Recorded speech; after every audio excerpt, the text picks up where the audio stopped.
네, 요즘 물가를 비롯해서 유가를 비롯해서 물가가 급등해서 서민들의 시름이 깊죠. 그런데 디젤 차량 운행에 반드시 필요한 요소수 품귀 현상도 갈수록 심해지고 있다고 합니다.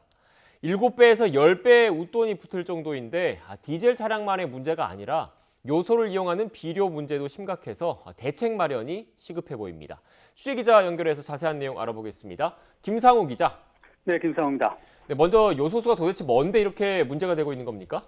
네, 국내 화물차 대부분이 경유로 운행됩니다. 경유차, 즉 디젤차 배기가스에는요, 발암물질이 많아서 이를 줄이기 위해 요소에다가 증류수를 섞은 요소수 투입이 의무적입니다.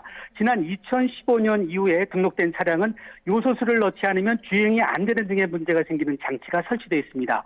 국내 디젤 화물차 약 330만 대 중에 60%쯤인 200만 대 장착되어 있습니다. 물론 디젤 승용차도 마찬가지입니다.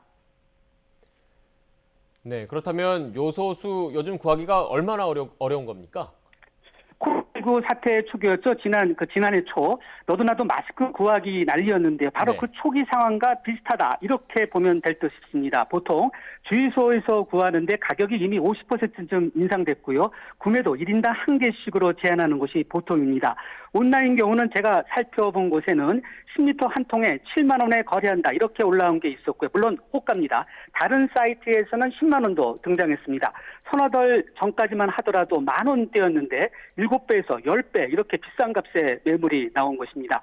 요소수가 없으면 운행이 안 되니까 부르는 게 값이나 마찬가지가 됐고 이 때문에 청와대 국민청원 게시판에는 요소수 대란이라며 민원이 줄을 잇고 있습니다. 네, 차 운행이 중단될 수도 있다. 이렇게 중요한 건데 최소한 공장이 국내에 있어야 되지는 않을까 싶기도 한데요. 바로 그 부분이 저도 궁금해서 알아봤더니 원래 네. 국내 공장이 있었는데 망해서 지금은 생산을 안 하고 있습니다.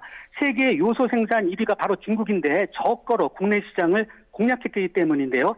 2011년경부터 그러니까 10년 전이죠. 국내 요소 생산업체들이 줄줄이 생산을 중단했습니다. 그 중국의 해관 청소 이런 곳이 있는데요. 그 대란이 확산된 것은 지난달 15일부터 바로 지금 보는 화면입니다.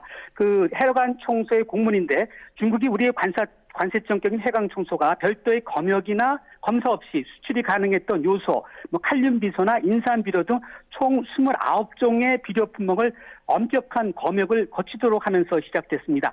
말이 검역이지 중국이 자국에 우선적으로 공급하기 위한 수출 제한 조치다 이렇게 풀이됩니다. 또 코로나 사태 발생 이후에 미국 등 그 서방국가와 양보 없는 대립을 이어가고 있는 중국이 올 들어서 호주산 석탄 반입을 중단했고요. 그 바람에 중국이 그 자국의 전력에 문제가 생기자 요소 수출을 전면 금지했습니다.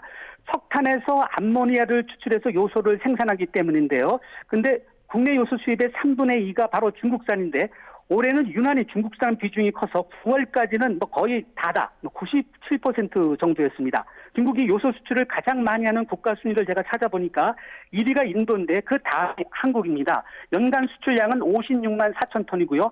중국 요소 수출 총량의 14%쯤 됩니다. 네, 상황이 심각해 보이는데 그런데 앞서 중국 당국이 29종 비료 품목을 사실상 수출 규제했다 이렇게 언급했지 않습니까? 그러면 국내 비료 상황은 어떻게 되는 겁니까? 네, 제가 정부 관계자에게 물어보니까 요소 수입이 사실상 중국의 거의 100%나 다름없이 올해 같은 경우는 전적으로 의존 중이고 수입 요소 55만 톤 중에 22만 톤이 요소 비료로 이렇게 사용되는데 이건 역시 재고가 위태위태하다 이렇게 언급했습니다. 요소 비료는 보통 작물 수확 전에 사용돼서 올해는 벼농사만 놓고 보면은 마무리가 돼 큰 문제는 없지만 다른 농작물에 사용되는 것을 감안해 보면은 가격이 작년 대비 현재 유통가의 2배 이상 이렇게 인상이 불가피하다고 합니다. 네. 그렇다면 정부는 이런 상황에 대해서 어떻게 대처하고 있습니까? 사실 지난달 초부터 한 달 전이죠. 요소 문제 심각하다 이렇게 업계 중심으로 얘기가 나왔는데 정부가 어제 처음으로 관계부처 회의를 열었습니다. 급한 불을 꺼야 되기 때문에 일단 산업용 요소를 차량용으로 전환하는 방안을 긴급 추진하기로 했고요. 또 매점 매석 단속과 함께 러시아 등에서도 요소 수입을 추진하고 통관도 신속 처리해서 중국발 요소수 대란에 민간 합동으로 공동 대응하기로 했습니다. 전문가들이 이구동성으로 지적하는 것 하나 제가 덧붙이면요. 현재 미국이나 일본, 호주, 영국, 독일 등 각국은 중국 의존을 탈피한 원자재 공급망을 돈보다는 이번과 같은 중국발 위험, 리스크를 줄이기 위해서 생산 시설과 공급망, 영어로 서플라이 체인망이라고 하는데 이런 것을 우방국과 함께 정비하고 있다는 점입니다.